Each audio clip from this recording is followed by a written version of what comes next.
for Jerusalem. On your marks, get set.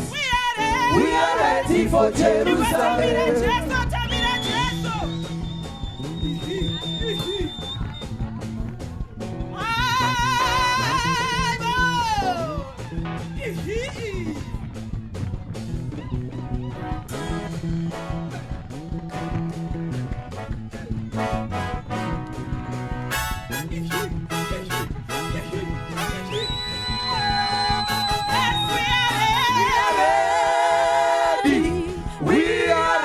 For Jerusalem, we are ready. We are ready for Jerusalem. We are ready. We are ready for Jerusalem.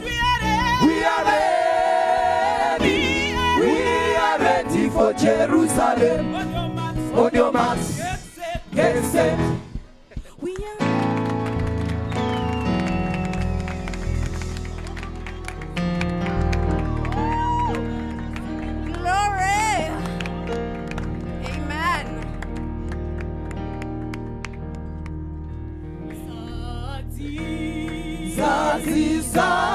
Zazisachi leo ochako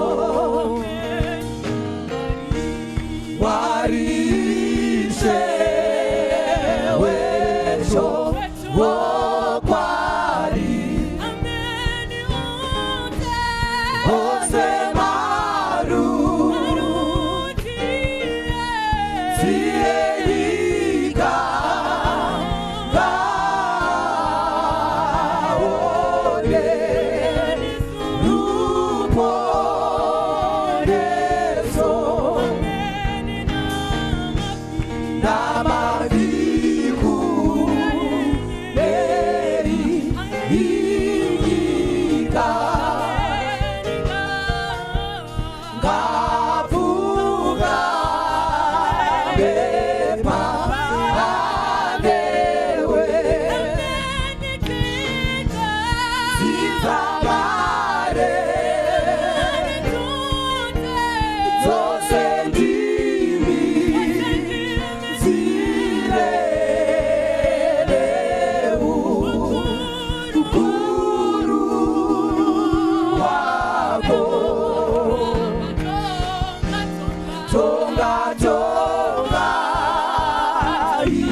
presence, oh God.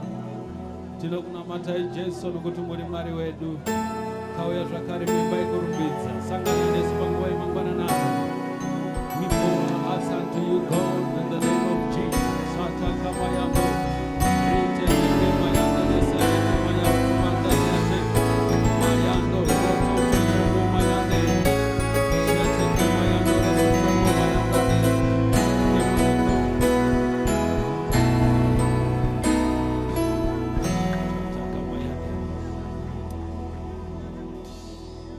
Hallelujah. Tinoda kufara panguva yemangwana nano. Mwari watitendera zvakare kuti tisangane nomutoo uno. Tiri mumweya mumwe chete wokunamata, wokuswedera pedyo naMwari panguva yemangwana nano. Ndarangaridzwa naZakeas, haleluya. Paakanzwa kuti Jesu ari kupfuura muJeriko, haleluya. Akadokwairira, akashuvira kusangana naJesu, haleluya. We know for sure he was short, haleluya. Asangane upfumi zvakare. Aikona kuzvitutumadza kuti ini ndine pfuma yangu ndinomudi Jesu, haleluya. But aka-acknowledge weakness yake shortness wake. Akakwira mumuti kuti asangane naJesu. Mangwana nano, haleluya. Mumwe namumwe wedu, recognize your shortcoming before the Lord. Ndoko munozonzwa Dhavhidhi kuti ndakafara pavakati tiendei kuimba yaJehovha. Nokuti waiziva kuti kana auya kuno ndoko anosangana naMwari, ndoko anotaurira Mwari, kwete munhu. Ona mhinduro, ona kukundiswa. Munoziva imimi level ranga naDhavhidhi ka. Zvaisabatsira kuti ataure nekoliki. Nekuti anga apa another level. Yekuti ini ndinokwanisa kumupa advice yekuti madii mauraya mwana weAbsalomu. But aita no. Let it be. Hallelujah. Mangwana nano ende pamberi paMwari. Ndinofara neshoko ranga riri kumakuseni, ranga richitikirira about prayer. Hallelujah. Mwari mushiwa munotenderana kuti muna mato. Mwari anoti, until now we haven't asked anything in my name. Ende pamberi paMwari panguva yemangwana nano. Mwari wekudenga makatendeka. Tinokutendai panguva yemangwana nano kuti muri Mwari. Imi mune nyasha tisingaperi, munogara muchisangana nekukumbira kwedu. Imi makatendeka nguva dzose, munotitaurira nemutumwa wakadai mwoyo wenyu unoburuka. Zita renyu rikudzwe panguva yemangwana nano. Itai chinhu chisa muupenyu hwomumwe nemumwe anozurura mwoyo wakamurisangana nekukumbira kwake, Baba. Father, we glorify your name, we give you praise, we give you honor, Lord. Tinotenda neuwepo hwenyu panguva yemangwana nano. Tikasangana mukasavapo Jehovha taunganira pasina. Asi tsika yenyu Jehovha kuti vadana zita renyu munoburuka. Vataura nezveukuru hwenyu munozviratidza. Panguva yemangwana nano, we recognize our shortcomings, oh God. And we confess our shortcomings before you, God. Tauya kwamuri imi Mwari munogadzirisa nuna dzemumwe nemumwe. Tauya kwamuri imi Mwari munoziva zvakavanzika zvomumwe nemumwe. Baba, panguva yemangwana nano tinozvininipisa pamberi pechigaro chenyu. Uwepo wenyu Jehovha. Uwepo wenyu Jehovha. Takumbira titenderei tikurumbidzei panguva yemangwana nano. Allow us to approach the throne of grace in prayer. Mwari wokudenga tinokutendai panguva yemangwana nano. Imi makatendeka nguva dzose. Petinokumbira pose imi Jehovha munotinzwa. Petinokumbira pose imi Jehovha munosangana nekukumbira kwedu. Muri Mwari wakatendeka nguva dzose. Mangwana nano tinozvidemba pamberi penyu. Mangwana nano tinovhura mwoyo yedu. Muteni vakatendeka vakaponerwa nemhiri. We glorify your name, Lord. We give you praise, we give you honor, Lord. Tinoimba nemi Jesu nokuti muri Mwari. Tinoimba nemi Jehovha nokuti muri Mwari. In the name of Jesus. In the name of Jesus. Chingava chinhu chakaipa tikasanamatira Baba. Ndinoziva pane tichauya pamberi apa. But panguva yemangwana nano, in the book of Acts chapter 18 verse 9, Mwari anozviratidza kuna Paul muchiroto achimusimbisa kuti usatya, ndichava newe. Go and speak boldly in the land of Corinth. Hallelujah. Ndachitarisa nchiti zvii zvanga akatarisana nazvo Paul painzi go and speak boldly. vamwe vaiva vachiedzana masimba, spiritual superiority yanga iripo, vanhu vachiendesana kumakotsi, vamwe vachitokwesena the authenticity of Paul as a disciple. Hallelujah. But Mwari anomushanyira usiku anoti, go and speak boldly. Hallelujah. Panguva yemangwanani ano, zvinomukirana nababa zvakawanda. Tatiri pano nezuro pachitiko chakaitika nezuro. Tichachisira baba vachava vachitaura nezvakaitika nezvazvo. Asi takanzwa tikaona nazvino tiri kunzwa hondo dzinomukira baba. Asi tichiziva zvedu kuti muranda washe wakadano kundima ndima ichiripo igere kupera. Hende pamberi paMwari panguva yemangwanani ano. Nezvimwe zvaungapuwa naMweya, Mwari wokudenga achititira zvakanaka. Father, we glorify your name, Lord.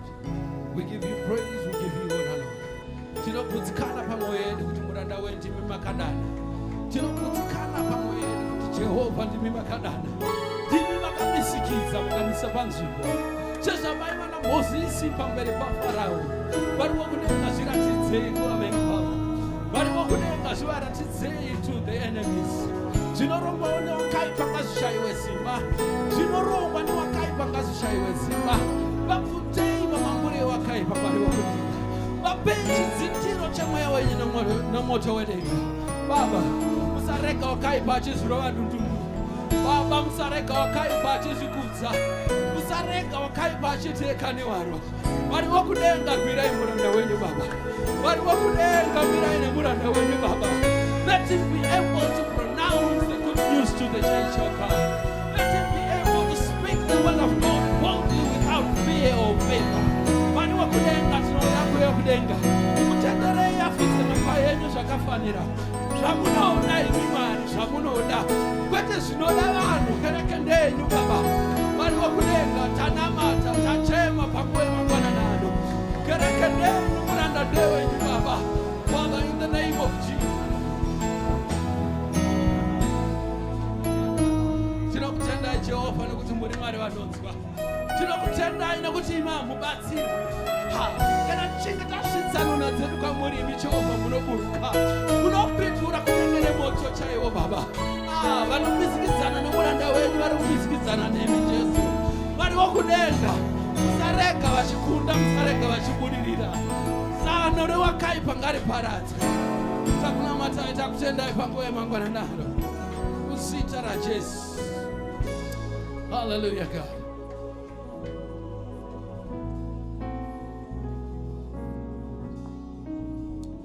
Hallelujah, Lord. In the name of Jesus. Mangwanani ano Mwari wokudenga tauya zvekare sevana venyu. Yevo Jesu, kereke yakafirwa naIshe Jesu. Yakatengwa neropa paKalvari. Haibvutwi newakaipa, haitorwi newakaipa. Tauya vana venyu mangwanani ano, vamwe vane zvinonetsa, vamwe vane zvinoremera upenyu. Asi tauya kwamuri mutakuri wemitoro. Munotaura kuti cast your burdens, cast your burdens. Kwa yatabakatema yandokoda besade. Tinouya kuna Mwari unonzwa kunamata kwevana vake. Mangwanani ano nezita raJesu, vauya vachirwara ngavaporeswe. Vari kurwiswa nemhepo dzewakaipa ngadzitaramuke. Nezita raJesu vasina rufaro ngavapuwe rufaro. Vasina peace ngavapuwe peace of mind and peace of heart. Muzita raJesu waNazareta. Service ino Mwari taikumikidza mumaoko enyu. Ngaionekwe kuti Mwari wanga uri pakati pedu. Mwari wataura nesu, Mwari washumira kuupenyu hwedu. Muzita raIshe wedu Jesu Kristu. Hallelujah. Glory be to God. Titende Mwari panguva yemangwanani ano. Vatitendera tisangana nemuto wakadai. We acknowledge him, we praise him, we give him praise. In the name of Jesus. Hallelujah. Glory be to God. Tinoda kutenda Mwari panguva yemangwanani ano. Tinoziva baba namai havapo nechikonzero chebasa. Havazorori mumunda mashe, ndosaka tichiramba tichivanyengeterera. Mwari wokudenga aramba achivakundisa, aramba achivapa simba. Let us just give a clap offering yekutenda Mwari kuti Mwari makaita henyu nomuranda wenyu. Tinokutendai panguva yemangwanani ano muzita raJesu. Amen. tinogona kutora zvigaro zvedu panguva yemangwanana ano tichitora mukana uno kugamuchira vice chairman baba Manhire vanobata pamwe chete nababa. Mwari wokudenga ngaaramba achikupfuudzai mberi. Tinoda kugamuchira mapastors anoshanda nababa. Tinotenda nekuramba muchibata nemuranda washe. Mwari wokudenga aramba achikupai simba. Toda kugamuchira zvakasarudzika Pastor Mapuranga naamai panguva yemangwanana ano, Pastor Gwatidzo naamai panguva yemangwanana ano, Pastor Mukobvu tinotenda, Pastor Guchuti naamai, Pastor Mavhunga, Pastor Makora nababa, Pastor Mazara ndisi kuziva kuti vari papi, ndiri kuona baba vanenge vari kuSunday school, Pastor Manasa hatikukanganwei. Mwari wokudenga ngaaramba achikupfuudzai mberi muzita raJesu. Amen. Panguva yemangwanana ano mukana wakanaka zvakare ndigamuchire maelders vanobata pamwe chete nababa navice chair. Mwari wokudenga ngaakuitire zvakanaka nemadicons. Tinokutendai muimba yaShe, rambai muchipfuudzwa mberi naShe muzita raJesu. Amen. Panguva yemangwanana ano tatsikwa. Haleluya, haleluya. Taitirwa rombo rakanaka. Handingavati vaenza hakusi kutanga kuuya pano. Ava ndovepano tatsikwa naFormer weBulawayo South, am I right? Hallelujah. Baba Joaquinho, tinokugamuchirai muzita raJesu. Tinokugamuchirai muzita raJesu. Hallelujah. Glory be to God. Maita zvakanaka kuti tichumire pamwe chete pazuva ranhasi. Mwari wokudenga unotipfuudza pamberi. Panguva yemangwanana ano regai nditore mukana uno zvakare tsvage mukati medu kuti kune vatanga kuuya kuzopinda nesu nhasi here, kana vanga vambofamba kwenguva yakareba asi nhasi vadzoka vaenzi. Munogona kundiratidza nokusumudza ruoko tikugamuchirei zvakasarudzika muimba yaShe. Varipo here vaenzi vari padhuze? Munobva mangowevha kana varipo. Haleluya. Ndaona ruoko apo, ndaona ruoko apo. Imi vasumudza maoko, sumukai zvenyu mugamuchirwe the Faith Alive Way. Mwari wokudenga akuitire zvakanaka, maita zvakanaka, mauya kuti tizoshumira pamwe chete. Mwari wokudenga ngaasangane nemi panguva yemangwanana ano muzita raJesu. Amen. Imi church iwe neni taitirwa zvakanaka. Tati nhasi musi wesvondo ngatimanyire kutembere yaMwari, tiwane nguva yekutaura naMwari, tiwane nguva yekushumirwa shoko. Iti kumunhu ari padhuze newe waita zvakanaka. Izuva racho Mwari wokudenga ngaasangane nezvishuvo zvako muzita raJesu. Amen. Glory be to God. Tinoda kutenda Mwari panguva yemangwanana ano. Regai nditore mukana uno baba vice chair ndibve ndangozivisa kereke kuti vhiki rino iri tichange tichifamba sei. Mwari wokudenga wachitiitira zvakanaka. Mande mangwana izuva redu rakanaka. Makuseni nanga